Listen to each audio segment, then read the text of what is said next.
Coming up next on Passion Struck, be mindful of your motivations when you offer assistance. Being a white knight might feel good initially, but genuine support respects autonomy and builds capacity instead of creating dependency. Welcome to Passion Struck. Hi, I'm your host, John R. Miles, and on the show, we decipher the secrets, tips, and guidance of the world's most inspiring people and turn their wisdom into practical advice for you and those around you. Our mission is to help you unlock the power of intentionality so that you can become the best version of yourself. If you're new to the show, I offer advice and answer listener questions on Fridays. We have long-form interviews the rest of the week with guests ranging from astronauts to authors, CEOs, creators, innovators, scientists, military leaders, visionaries, and athletes. Now, let's go out there and become Passion Struck.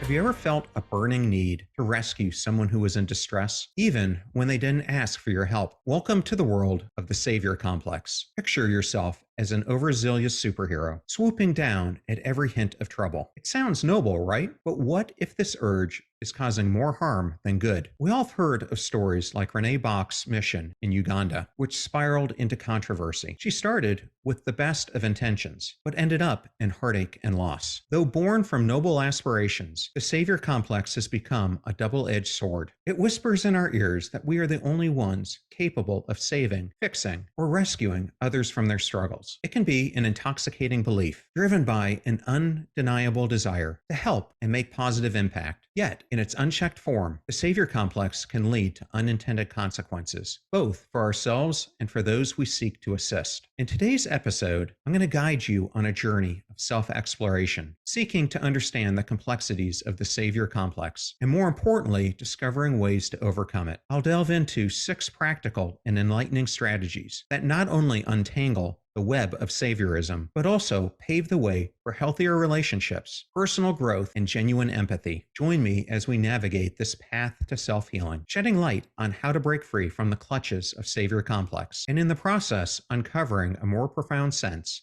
of purpose and connection. To shed light on savior complex's intricacies, I'll begin by sharing the story of Alex, who grappled with a psychological quandary, yet managed to develop awareness and coping strategies. In the tranquil embrace of a suburban neighborhood, there resided a man named Alex, a figure widely admired for his unwavering commitment to helping those in need. With a heart pure of gold, he couldn't bear to witness anyone who was in pain or distress. His friends and neighbors held him in high regard for his selflessness, but what remained hidden beneath the surface was a complex that had taken root deep inside of him, the savior complex. As Alex tended to his garden one sunlit morning, an urgent knock disrupted his tranquility. It was Sarah, his neighbor. Her eyes were brimming with tears. She explained that her car had broken down and a crucial job interview hung in the balance. Without hesitation, Alex handed over the keys to his car, insisting that Sarah take his vehicle while he arranged for hers to be towed and repaired. Grateful, Sarah left with a mix of emotions, touched by Alex's swift response, but also slightly overwhelmed. Weeks passed, and Alex's savior complex continued its relentless grip on his life. His every spare moment was devoted to aiding friends and neighbors, whether it involved lending money, offering a comforting shoulder, or fixing household appliances. Alex remained ever ready to be the hero. Yet, as the weeks passed, Alex's own existence began to unravel. His once thriving garden fell into disarray, unpaid bills piled up, and his health steadily deteriorated. So consumed was he with rescuing others that he had entirely forsaken his own well-being. One evening, his friend Mark approached him as he was diligently repairing yet another neighbor's leaky roof. Mark had noticed the toll that exhaustion and chaos had taken on Alex's life. With genuine concern, he broached the subject. "Alex," Mark gently began, "your altruism is commendable, but it appears that you're forsaking your own needs. You can't be the savior for everyone all the time." Mark's words struck a chord with Alex, evoking a sense of guilt. He needed Mark's counsel and came to terms with the realization that his savior complex had taken the reins of his life. He resolved to seek guidance from a therapist, aiming to unearth the root causes of his behavior. Through therapy, Alex unveiled the deep-seated desire for approval and the fear of rejection that were underpinning his savior complex. He discovered that assisting others while maintaining a healthier, more balanced approach was not only possible, but feasible if he started to prioritize boundaries as well as self-care. With time, Alex's life underwent a remarkable transformation. He rekindled his love for gardening, paid his bills, and even found time for socializing and pursuing personal interests. While he continued to extend a helping hand to others, he no longer felt the compulsion to shield them from every hardship. His friends and neighbors noticed the change in him, appreciating his outgoing support while respecting his newfound boundaries. Alex's story imparts a potent lesson: the delicate equilibrium between helping others and nurturing one's own well-being. Now, let us dive deeper into the intricacies of savior complex. The savior complex, or white knight syndrome as it's often called, is an intriguing psychological phenomenon. You may have heard of it in connection to certain people who appear motivated by a compulsion to save others even when not requested. Individuals with a savior complex often perceive themselves as destined or called to save others. Their intentions may stem from genuine compassion, but there can also be a self-serving component, wherein they seek personal validation, praise, power, or a bolstered sense of self-worth. This unrelenting pursuit of coming to the rescue can have detrimental consequences, leading to exhaustion and inadvertently enabling unhealthy behaviors in those they aim to assist. Dr. Maury Joseph, a psychologist based in Washington, D.C., is renowned for his extensive research on psychological symptoms and various facets of mental health. Dr. Joseph is responsible for coining the term savior complex, a concept that unveils a remarkable mindset. This mindset is the driving force behind individuals who willingly shoulder the burden of everyone else's problems. The desire isn't inherently harmful. After all, we often praise those who assist or fix those things around us. However, a pressing question arises. What happens when our judgment calls become clouded by these tendencies? What if our incessant need to play hero causes more harm than good? And that leads to what causes the savior complex. The savior complex, at its essence, emerges from profound feelings of insecurity and a sense of low self-esteem. It's akin to your closest friend reaching for a tub of Ben & Jerry's ice cream after a breakup. Relatable, isn't it? Putting all humor aside, experts believe that individuals with this complex often grapple with feelings of inadequacy within themselves. Consequently, they seek external validation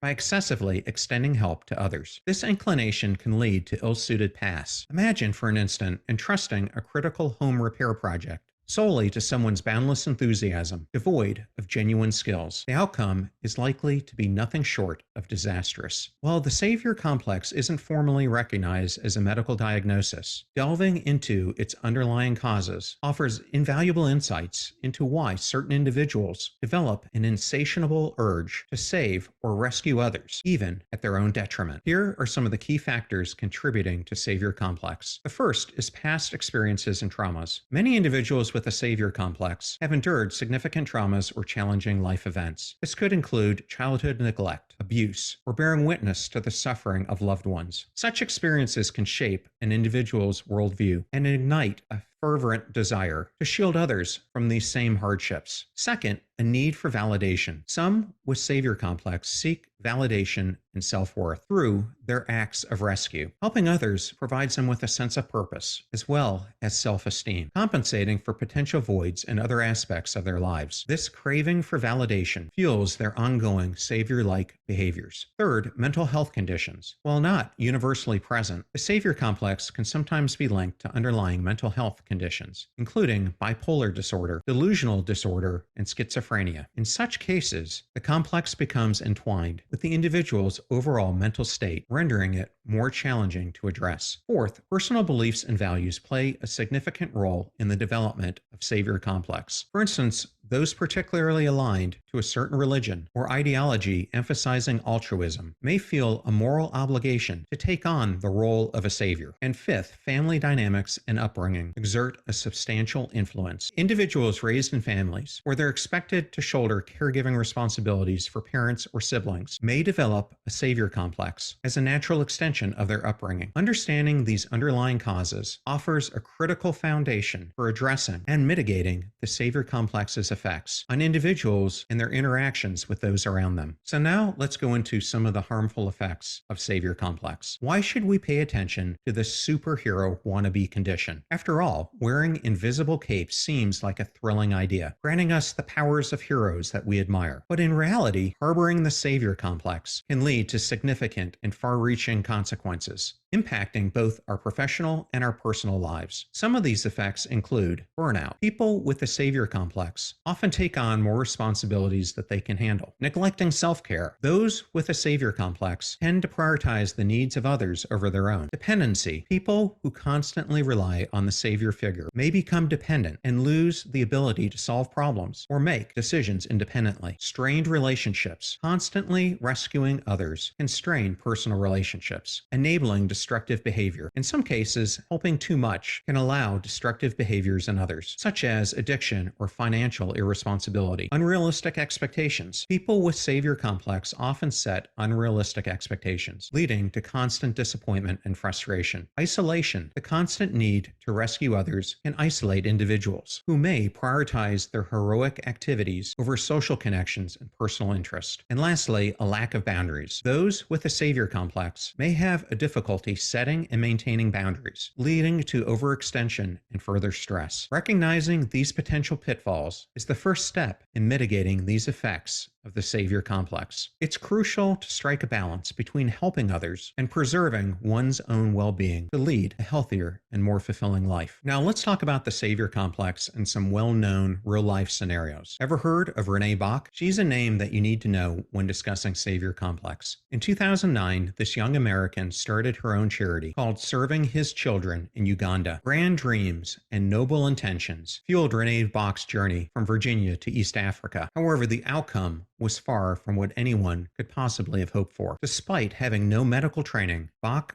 undertook tasks that were required of seasoned health professionals. Her mission was to aid malnourished children through nutrition therapy programs, but tragically, her lack of experience and knowledge instead led to harm. Over 100 Ugandan children lost their lives under Bach's care. This heart-wrenching reality serves as an exemplar not only of how unbridled passion can blind us, but also the perilous consequences it can yield when left unchecked. The controversy surrounding Renee Bach's case reverberated globally, sparking fervent debates on social media and beyond regarding the ethics of such actions. Critics argue that her mission wasn't merely a misguided humanitarian effort, but an embodiment of white saviorism. Her example underscores the critical importance of having qualified individuals handle situations that they're adequately prepared for. This story serves as a chilling reminder that sometimes even well-intentioned help can inflict more harm than good if we aren't vigilant and responsible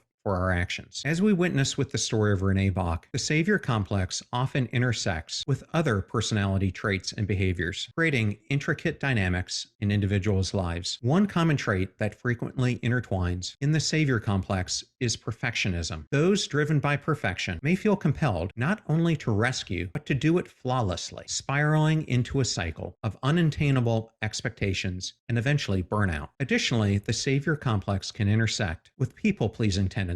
Individuals prone to people-pleasing may struggle to set boundaries and resist, saying no to requests for help, even at the cost of their own well-being. This combination can lead to a continuous cycle of overcommitment and self-neglect. Recognizing these intersections is vital. It unveils the multifaceted nature of savior complex. So now that I've given all that background, let's go through 7 strategies for overcoming savior complex. The journey to conquer the savior complex is a profound transformation that hinges on self-awareness, introspection, and a genuine commitment to change. Now I'm going to spend some time delving into the pivotal steps to break free from this damaging complex. The first is to cultivate self-awareness. Initiate your journey by recognizing the presence of savior tendencies within yourself. This crucial self-awareness empowers you to identify when you're slipping into the pattern of trying to rescue others. It's about candidly assessing your behavior and motives. Second, engage in self-reflection. Dive into your past experiences and traumas.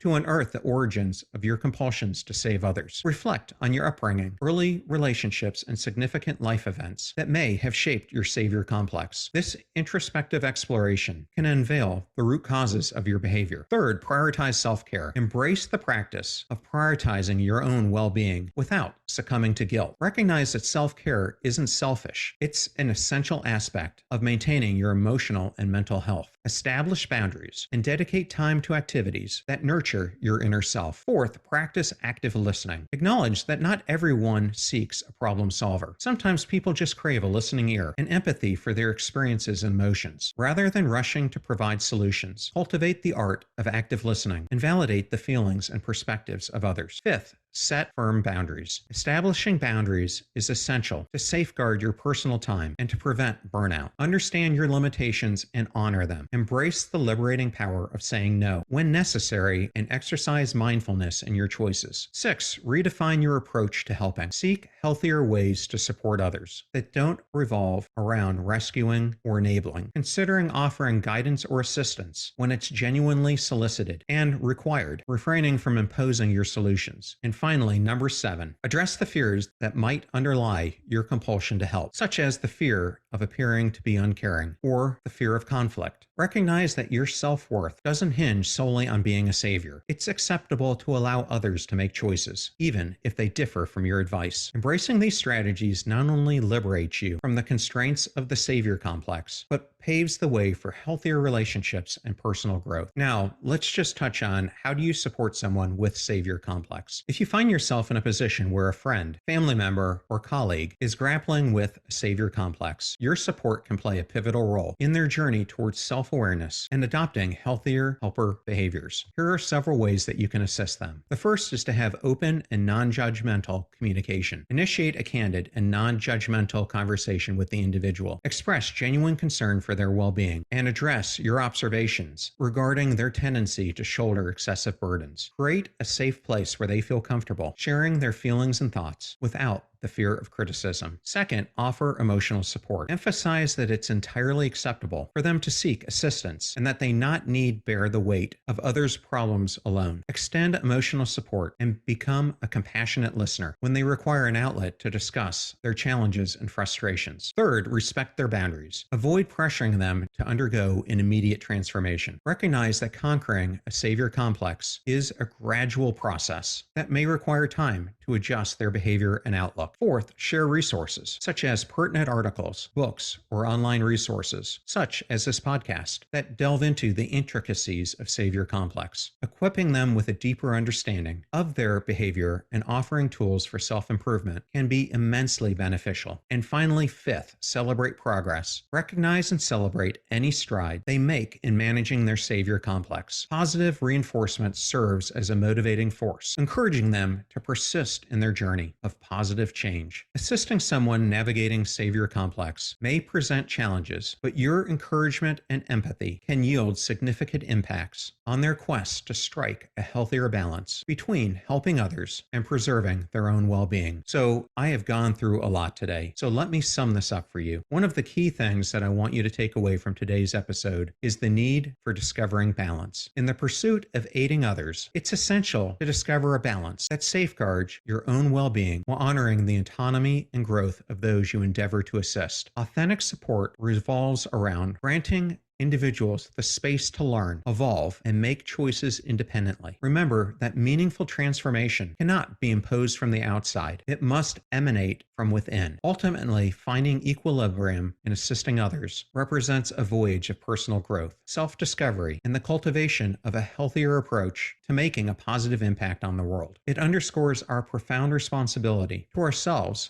and to one another in nurturing an environment where our growth, resilience, and autonomy can thrive. In essence, the route to becoming a genuine helper lies in embracing the wisdom that as we aspire to rescue others, it's crucially important to allow them the opportunity to rescue themselves. Through this harmonious interplay, we foster not only our own well-being, but also the well-being and development of those we hold dear. Be mindful of your motivations when you offer assistance. Being a white knight might feel good initially, but genuine support respects autonomy and builds capacity instead of creating dependency. I hope you all enjoyed today's show, and I wanted to thank everyone who wrote in this week, and especially those who listened. You're about to hear a preview of the Passion Struck podcast interview I did with Dr. John Deloney, who's a best-selling author, mental health expert, and host of the Dr. John Deloney Show. For over 2 decades, John's immersed himself in research, experienced personal growth, and compassionately guided countless others towards reclaiming their lives from the grip of anxiety. The key to this transformation lies in the power of choices. 6 essential choices that pave the way for a non-anxious life. These choices he and I go through as we discuss his brand new book, Building a Non-Anxious Life. The lie that we tell ourselves is, I don't want other people to find out.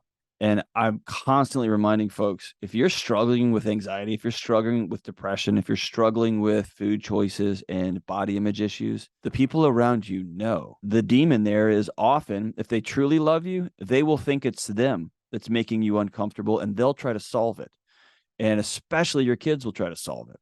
And so you have a group of people wondering why every time you're in the room, they feel uncomfortable and they think they're crazy. Everybody knows. Everybody can, whether they know it intellectually or they feel it in their body, they know when you're not all right. And so the greatest gift you can give somebody is to say the words, I'm not all right. Remember that we rise by lifting others, so share the show with those that you love and care about. And if you found today's episode useful on the Savior Complex, then please share it with someone who could use my words of advice. In the meantime, do your best to apply what you hear on the show so that you can live what you listen. Now, go out there and become passion struck.